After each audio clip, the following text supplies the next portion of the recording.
Hello दोस्तों, मैं इस समय हूँ ऊखीमठ में, उत्तराखंड के ऊखीमठ में। और ये ऊखीमठ का ओंकारेश्वर मंदिर परिसर है। ओंकारेश्वर मंदिर परिसर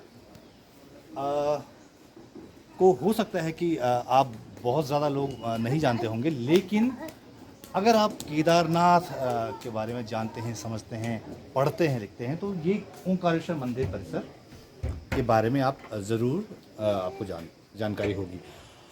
केदारनाथ की जो पूजा अर्चना होती है वो 6 महीने केदारनाथ में होती है गर्मियों के दिन में। लेकिन जब सर्दियां होती हैं तब क्या होता है, तब केदारनाथ पूजे जाते हैं इसी ओंकारेश्वर मंदिर में। 6 महीने जब केदारनाथ बर्फ से ढका होता है तो ये जो ओंकारेश्वर मंदिर है, यहाँ केदारनाथ की एक डोली आती है जब कपाट बंद होते हैं, और उस डोली की एक चल विग्रह मूर्ति होती है, उसकी यहाँ पर पूजा होती है सर्दियों में। और फिर जब गर्मियों में कपाट खुलते हैं तो यहाँ से डोली जाती है केदारनाथ को इस ओंकारेश्वर मंदिर से, और फिर 6 महीने केदारनाथ में भगवान शिव की पूजा होती है। तो ये केदारनाथ का या भगवान शिव का 6 महीने सर्दियों का प्रवास स्थल है ओंकारेश्वर मंदिर। तो आपको मंदिर के अंदर ले जाओ, आइए।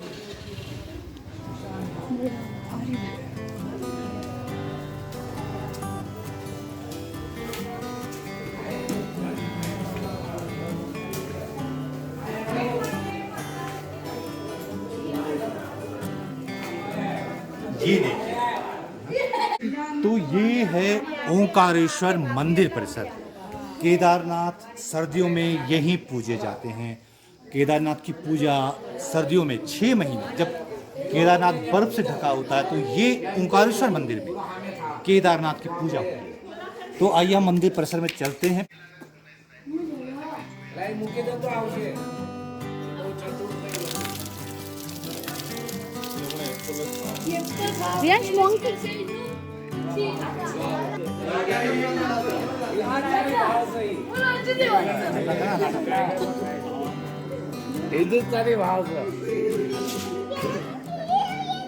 तो ये है ओंकारेश्वर मंदिर, भगवान केदारनाथ का सर्दियों का प्रवास स्थल, जहाँ पे भगवान केदारनाथ की पूजा होती है सर्दियों में 6 महीने।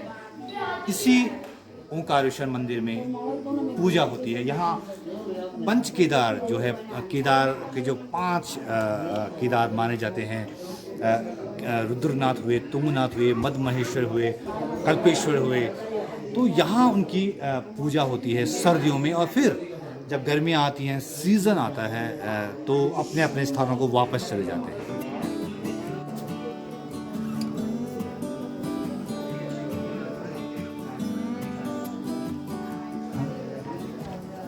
ये जो केदार मंदिर हैं, जितने भी हैं हिमालय में, उन सब का अंदाज जो है, जो बनावट है उनकी लगभग एक जैसी। ये देखिए, बहुत गजब की नक्काशी है। और ये जो मंदिर है पूरे चट्टानों का है, पत्थरों का बना हुआ है, बिल्कुल केदार शैली का मंदिर है। और इसी तरह के हिमालय में जितने शिव मंदिर हैं, सबका अंदाज यही है, सबको बनाने का अंदाज लगभग यही है।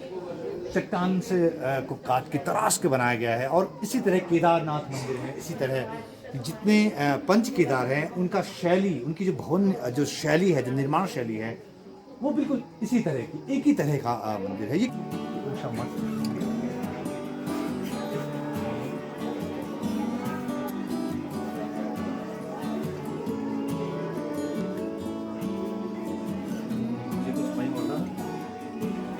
कुछ लोग वीडियो बना, पीछे का पूरा व्यू लेके आती है, ठीक है? हाँ, तो चलता है।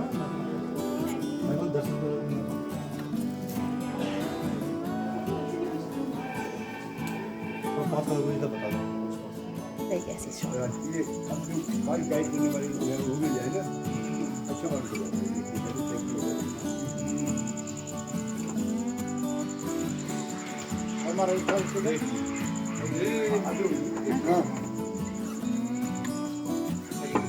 हम भीतर नहीं गया ना, अभी चलता एक राउंड लेके था।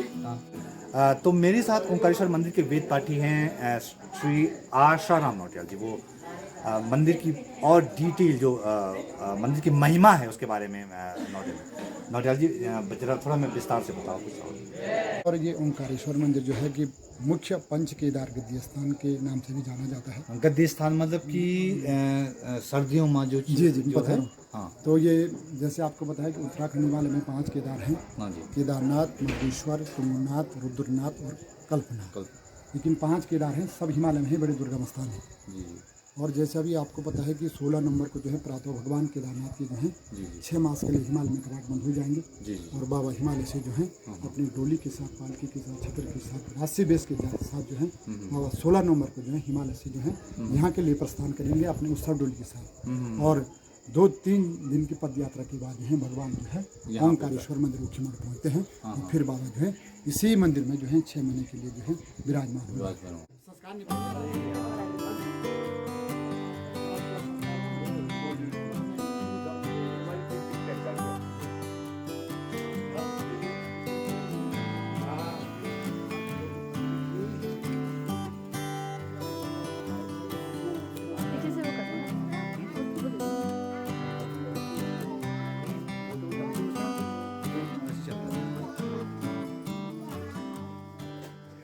तो ओंकारेश्वर मंदिर की मेरी दाहिनी तरफ है, उसके दर्शन करने के बाद, मुख्य मंदिर के दर्शन करने के बाद हम लोग परिक्रमा सभी श्रद्धालु परिक्रमा करते हैं पूरे मंदिर की।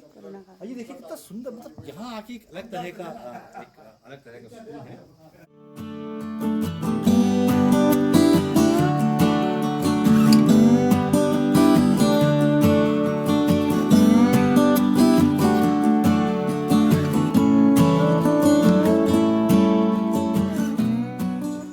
ये 5,500 वर्ष पुराना मंदिर है। पानोकालीन द्वापर का मंदिर है। अच्छा। और यहाँ के संपूर्ण दर्शन लाभ से आपकी पंच केदार यात्रा, पंच केदार दर्शन परिपूर्ण संपन्न माने जाते हैं। यहाँ मुख्य मंदिर है इसके पीछे। अब इस देखिए शैली देखिए इस मंदिर की किस तरह 5,000 साल पुराना मंदिर जैसा हमें बताया गया है। और देखिए कैसे बना है, चट्टाने काट के पूरा एक के ऊपर एक लगा के पूरा तराशा गया है पत्थर, और पूरा जो है इतना मजबूती से खड़ा है 5,000 साल से ये स्ट्रक्चर। ये है ओंकारेश्वर मंदिर जो कि केदारनाथ, जहाँ विराजते हैं सर्दियों में 6 महीने।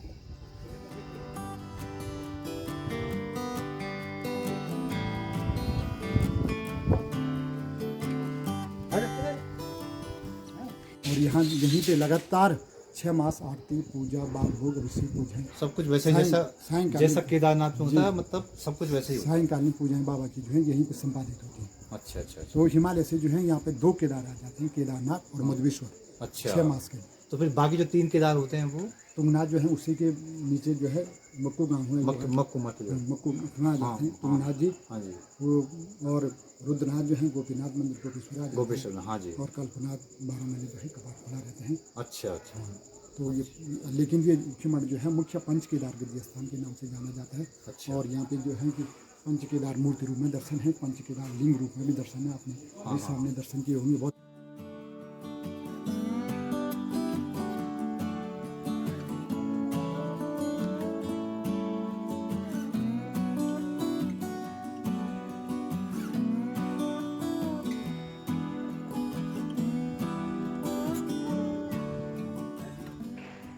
और अभी आपने अंदर में दर्शन किए होंगे तो वो पंच केदार भगवान केदारनाथ का मुख्य गद्दी स्थान है। अच्छा। यहाँ 5 केदारों का मुख्य गद्दी स्थान है। अच्छा अच्छा। और उसी के बगल पे जो केदार पीठ के जगत गुरु रावल जी हैं उनकी गद्दी है। अच्छा आपने अच्छा। 2 गद्दियाँ देखी होंगी। हाँ। और भगवती माँ चंडिका का सब अंदर में माँ चंडिका है। और उषा और अनिल का जो है विवाह का, शादी का लग्न मंडप है। अच्छा। ये जो हाँ उखीमठ के जो के नाम के पीछे जो वो है तो वो थोड़ा बताइए। बाणासुर की लड़की हुई उषा। हाँ। और भगवान कृष्ण की पौत्री ये प्रद्युम्न पत्थर की को लड़की हुई चिढ़ा अनिरुद्ध। रहा है। हाँ। तो उषा और अनिरुद्ध का विवाह जो है इसी उखीमठ नामक स्थान पे जो है अच्छा। संपन्न हुआ था।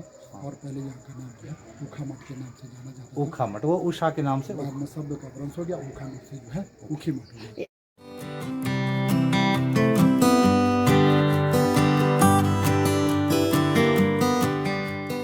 और ऐसी भी मान्यता है कि जो प्राणी जीव 5 केदारों का हिमालय में दर्शन नहीं कर पाता है, इस ओंकारेश्वर मंदिर ऊखीमठ में दर्शन करने से पंच केदार यात्रा, पंच केदार दर्शन परिपूर्ण और संपन्न माने जाते हैं। और बोलो ओंकारेश्वर भगवान की जय।